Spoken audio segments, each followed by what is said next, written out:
This is one of those courtroom moments where everything starts falling apart, fast.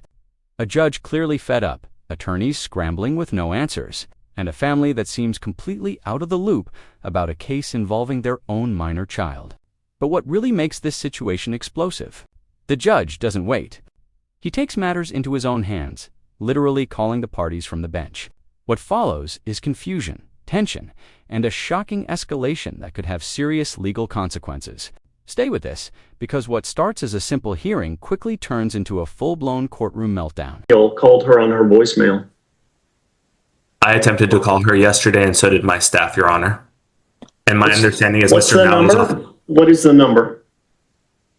I'm going to try to call her from the bench. Hello? Hi, is this Miss Waters? Nice speaking. I'm sorry? Nice speaking. Yes, this is Judge Nathan Miller, and I'm calling from the 215th District Court in Harris County.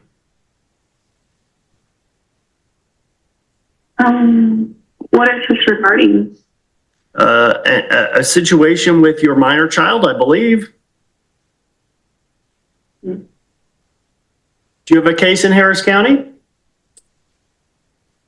Not that I'm aware of. Is this in regard to the KSG law firm? Ma'am, I don't know. Do you have a lawyer? Yes, I do. Are you responding to that lawyer? I haven't had any. I'm assuming your case has been closed. Do you know Mr. Menchaca? No. Have you ever spoken with Mr. Anthony Malley? He sounds familiar. Where are you located right now, ma'am? I'm in Harris County. I'm in Houston. Could you give me an address?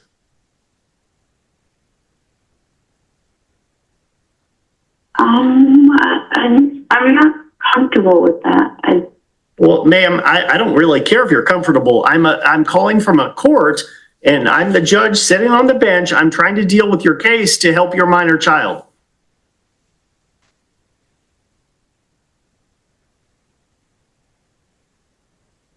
The judge saying he's helping with the case for the minor. I'm trying to. That's what I thought.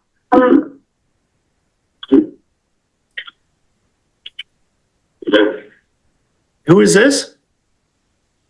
Who's this? Abby, go on the record, please. I'll give you the cause number shortly. This is Judge Nathan Miller, and I'm calling from the 215th District Court in Harris County. Who am I speaking with? Right here, things take a sharp turn.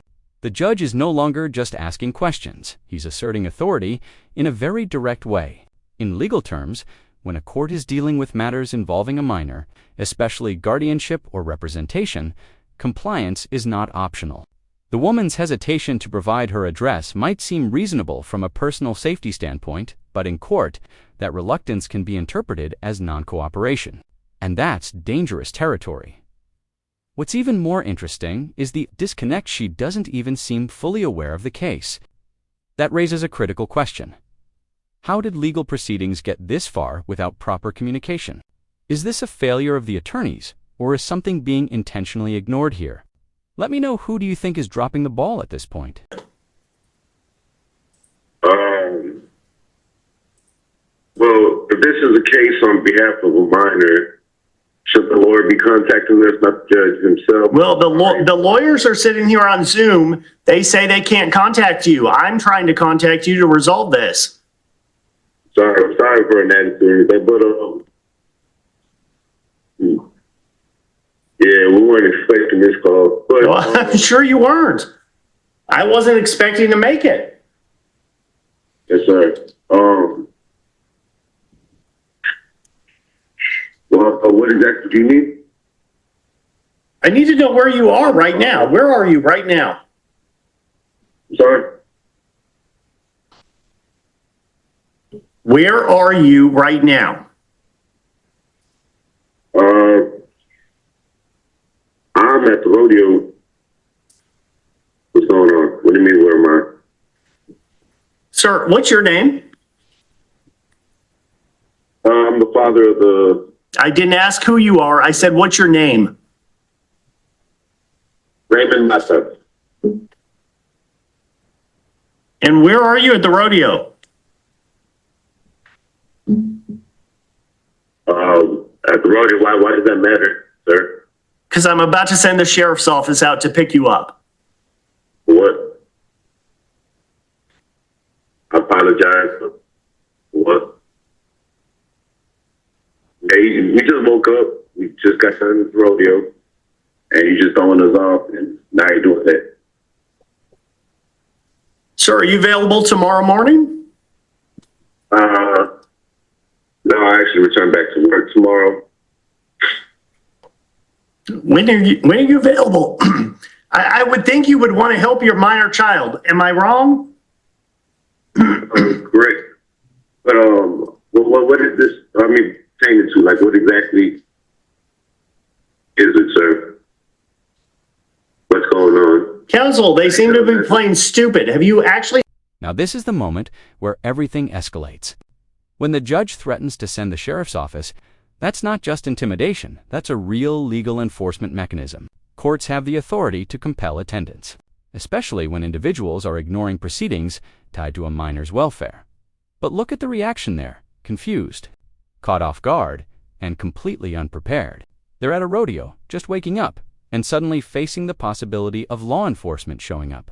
That contrast is wild. On one side, a serious legal situation. On the other, people who seem totally disconnected from it. So here's the question. Is this genuine confusion, or are they avoiding responsibility? Because in court, that distinction matters a lot. Spoken to your client? Your Honor, I've had no contact with them. I'm covering on this hearing today. Who's your supervisor? I'm speaking to Arabic. Yes. Jeez. Mr. Menchaca, who's your supervisor? Abraham Garcia, Your Honor. Well, he needs to be here tomorrow. Understood, Your Honor. Everybody needs to be here tomorrow. Mr. Malley, you can be here by Zoom if you'd like. Did I stutter? Who is your supervisor? I'm gonna be on YouTube. All right. Are we good on this call? I'm sorry, Your Honor. Who are you speaking with? To you, who's your supervisor? Who actually spoke with this client? I don't want to misrepresent the court, Your Honor. I'm not certain if anyone's been able to reach or get in contact with these individuals. But Abraham Garcia would be my somebody supervisor. that you have had no contact with? What you doing?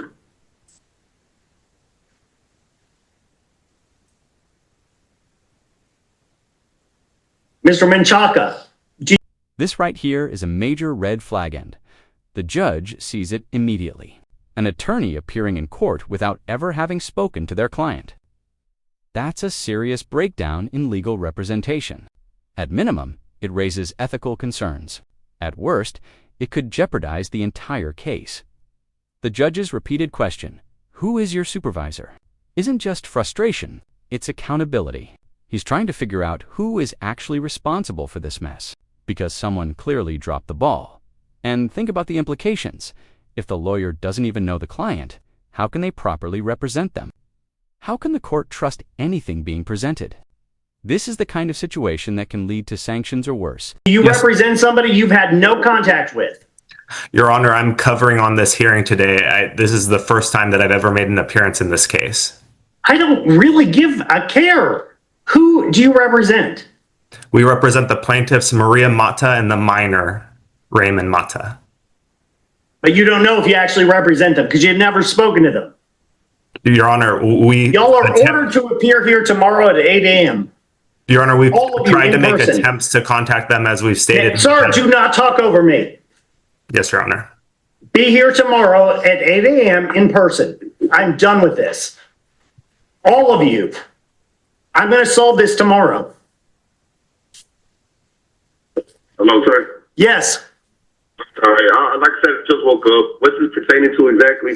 This is the case that you have Mata versus Bakrave in my courtroom, and apparently you may or may not be represented by counsel that is he's representing you. I have no idea. I need you here in my courtroom tomorrow at 8 a.m. Why would we need to be there, sir? I'm sorry. Because I just ordered you to be here. That's why. At this point, the judge has had enough, and you can hear it in his tone. This is no longer a discussion. It's a direct order. Everyone must appear in person, no exceptions. And legally, that's significant. When a judge mandates in-person attendance, failure to comply can lead to contempt of court, which carries real penalties, including fines or even arrest. What's fascinating here is how the judge shifts from trying to understand the situation to taking full control of it. He's essentially saying, "We're done with excuses. We're resolving this tomorrow, and honestly, can you blame him?"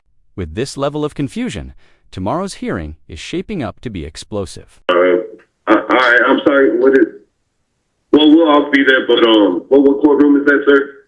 It's in the 215th District Court. It's at 201 Caroline on the 13th floor. Caroline 13th. Second, sir. Let me write that down. 201 Caroline. On the 9th floor? 13th floor. 13th floor? At 8 a.m. 8 a.m. And I'm sorry, the courtroom, sir? The 215th District Court. There'll be signs when you get to the 13th floor. You'll be able to get in there very easily, I assure you. Okay. Yes, sir. Once again, I apologize. We just woke up and, could have been a scam or something. I'm Does sorry. the minor need to be there? Everybody needs to be here tomorrow, 8 a.m. Okay. This is not a scam, I assure you. You can go on justx.net. You can look and see that I'm the judge of the 215th District Court. You can do whatever you need to do. You need to be here tomorrow. Okay. Yes, sir. We'll do. Mr. Menchaca, I want to see you and your supervisor here tomorrow Yes, Your Honor. in person. I'm speaking to Arabic. Yes. Jeez. Mr. Menchaca, who's your supervisor? Abraham Garcia, Your Honor. Well, he needs to be here tomorrow. Understood, Your Honor. Everybody needs to be here tomorrow. Mr. Malley, you can be here by Zoom if you'd like.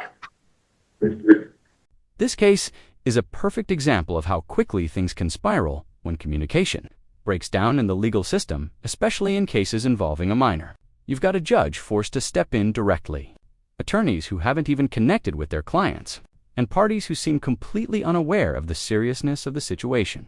The judge's ruling here is clear. Everyone must appear in person, and this situation will be addressed immediately. And that's the key takeaway. Courts don't tolerate confusion when a child's welfare is involved. Accountability becomes non-negotiable. Now, the real question is, what happens next? Will the parties show up prepared, or will this situation escalate even further? If you found this case as shocking as we did, make sure to hit that like button, share your thoughts in the comments, and don't forget to subscribe for more jaw-dropping courtroom breakdowns.